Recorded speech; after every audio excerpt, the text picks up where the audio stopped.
BJP में है और ये मुरेठा बांधे हुए पगड़ी, हाँ मुरेठा बांधे कि जब तक नीतीश कुमार को गद्दी से नहीं उतारेंगे ये मुरेठा नहीं खोलेंगे। हमारे साथ मास्टर मुजाहिद आलम साहब हैं और सर इलाके में SIR चल रहा है, special intensive revision voter list का चल रहा है, इस पर आपका क्या स्टैंड है पहले ये जानना चाहेंगे। उसके अलावा जो ठप्पा इलाके को लगाया जा रहा है घुसपैठियों का, क्या आपकी इसके बाद लोगों को जवाब मिल जाएगा या नहीं, क्या उम्मीद है आपको? देखिए 24 जून 2025 का SIR special intensive revision of electoral rolls 2025 विशेष गहन मतदाता सूची पुनरीक्षण कार्यक्रम 2025 जो डायरेक्शन है आप 19 पेज का वो ऑर्डर है।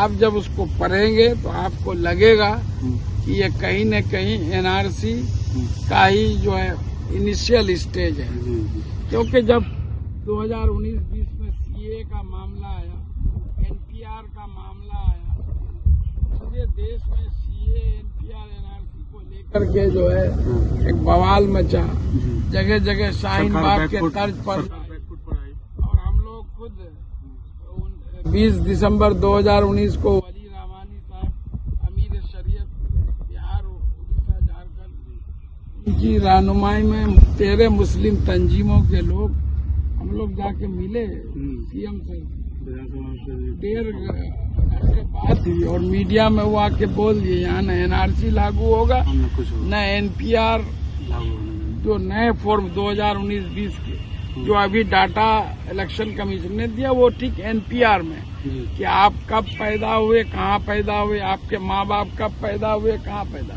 ये ठीक उसी NPR 2019-20 का डाटा है। ये इससे पहले असम में भी इसी तरह कराया गया। जो इलाके में हो रहा है इसको लेकर के क्या कहना चाहिए? इसको देखा कि ये बहुत ही हमारे बिहार जैसे गरीब राज्य और ठीक चुनाव से 3 महीने पहले इस तरह का एक्सरसाइज सिर्फ बिहार के लिए किया जाना, तो ये जग जाहिर है कि केंद्र सरकार की मंशा कुछ और है। अभी केंद्रीय एजेंसियां आप जानते हैं जब से मोदी जी आए उसका क्या रोल है, चाहे ED हो, CBI हो, चाहे इनकम टैक्स हो, चाहे इलेक्शन कमीशन हो। आप जो है किसी पर ED छापा मारता है, जो अजीत कुमार जी, उस पर 70,000 करोड़ का घोटाले का आरोप पर ED छापा मारता है। अब वो दूसरे दिन उस गठबंधन में शामिल हो जाते हैं, सारा केस खत्म हो जाए। तो इसीलिए ये इलेक्शन कमीशन का मिसयूज है, इसलिए इसके विरुद्ध में माननीय सर्वोच्च लेकिन आपको अपने याचिका मैं सबसे पहले फाइल किया हूँ। मनोज झा जी, मैं, योगेंद्र यादव जी, महुआ मित्रा जी, तो उसको सुनवाई चल रही है। तो मैं जगह जगह आप जमीन से जुड़े हुए नेता हैं, आपके इलाके के जो बदनाम किया जा रहा है, क्या लगता है कि इसमें कोई सच्चाई है? कोई सच्चाई नहीं है। अब जैसे हमारे यहाँ मैं जैसे फॉर एग्जाम्पल कोचा धामन की बात कर रहा हूँ, 2,73,000 वोटर्स हैं वहाँ आज के टाइम में, और इस SIR के प्रोसेस में 1/1/2003 का जो वोटर लिस्ट प्रकाशित किया गया है उसमें 1,33,000 लोगों का नाम काट दिया गया है।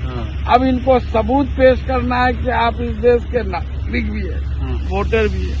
ये प्रक्रिया आप देख रहे होंगे मीडिया में भी, अजीत अंजुम पर जो है बलिया बेगूसराय में FIR हो गई, जब सच दिखाने की संतोष जी भी गए थे। 2 फॉर्म है, एक रिसीव करके देना है, बहुत कम जगह पर रिसीविंग देना, बहुत जगह उसको पता ही नहीं है। एक पूर्व मंत्री से कल बात हुई औरंगाबाद के, वो बोल रहे थे हम फॉर्म भरे ही नहीं, मेरा सबमिट हो गया। और अभी जो फॉर्म भरा गया है और जो आप वेबसाइट पर चेक करते हैं उसमें जो है नाम में गलती, मोबाइल नंबर में गलती, आधार कार्ड में गलती, तो ये प्रोसेस ही जो है इसके पहले बोला सब डॉक्यूमेंट्स लेगा, फिर जो है बोला कि बिना डॉक्यूमेंट्स के जमा कर दिए। आपको अपने लोगों से ये उम्मीद है कि उनके पास सारा डॉक्यूमेंट्स है, वो अपने आप को साबित कर देंगे? नहीं, जो बेचारा है, जो गरीब मजदूर है, कोचा धामन की मैं बात कर रहा हूँ विधानसभा की, यहाँ पर जो मेरे पास डाटा है, बेसिक डाटा है, 50% लोग ही वहाँ साक्षर हैं। उसमें से 60% मर्द बाहर में, देश विदेश में, और उसमें भी जो है 15% लोग ही मैट्रिक या उससे आगे की डिग्री है। उनके पास, ऐसे लोगों के पास न कोई मैट्रिक या उससे ऊपर का एजुकेशनल क्वालिफिकेशन नहीं है, न वो किसी सरकारी संस्थान में, हॉस्पिटल में जो APSC PSC में पैदा हुए कि उनके पास जन्म का कोई सबूत हो। चुनाव आयोग ने तो जानबूझ करके ही वो जी उनकी जी। और फिर उस पर इलेक्शन कमीशन ने 3 डॉक्यूमेंट शामिल करने का, जो मैक्सिमम लोगों के पास है, आधार है, वोटर आई कार्ड है, राशन कार्ड है। क्या लगता है कि आपके पिटीशन फाइल करने के बाद चुनाव आयोग सुप्रीम कोर्ट में फंस चुकी है? अब आप इसके डाटा को अपने मन मर्जी इस्तेमाल नहीं कर सकते? नहीं, आप ये तो राहत की बात जो है। जस्टिस धूलिया साहब ने खुद कोर्ट में कहा ना, जो इलेक्शन कमीशन के वकील थे राकेश द्विवेदी जी, क्या कि जो है मुझे आप जो सवाल पूछ रहे हैं, जो डॉक्यूमेंट्स मांग रहे हैं, मुझे भी आप बोलेंगे इतने कम समय में तो हो सकता है मैं भी नहीं उपलब्ध करा पाऊँ। जब जो सुप्रीम माननीय सर्वोच्च न्यायालय के जज कह रहे हैं तो आम आदमी कहाँ से उपलब्ध कराएगा? मेरी सबसे यही अपील है, जो फॉर्म जमा भी कर दिए हैं, लेकिन आपका डेट ऑफ बर्थ कब आप पैदा हुए उस हिसाब से जो दस्तावेज मांगा जा रहा है वो नहीं है तो उसको बनवा लें। अभी टाइम है, उपलब्ध करवा दें। 1 अगस्त को ड्राफ्ट पब्लिकेशन होगा, उसके बाद 1 अगस्त से फिर 1 सितंबर तक जो भी फॉर्म आए हैं, इन्यूमरेशन फॉर्म, उसकी जांच होगी। उसके बाद 30 सितंबर को जो वोटर लिस्ट प्रकाशित होगा वो फाइनल है, उसी पर आगामी विधानसभा चुनाव होगा। और जिनका नाम कट गया तो एक नाम कट गया, उनको जो सरकारी सुविधाएं मिल रही हैं उनसे वंचित हो जाएंगे। आगे उनके नागरिकता पर भी प्रश्न चिन्ह लग सकता है, इसीलिए किसी बहकावे में नहीं आए।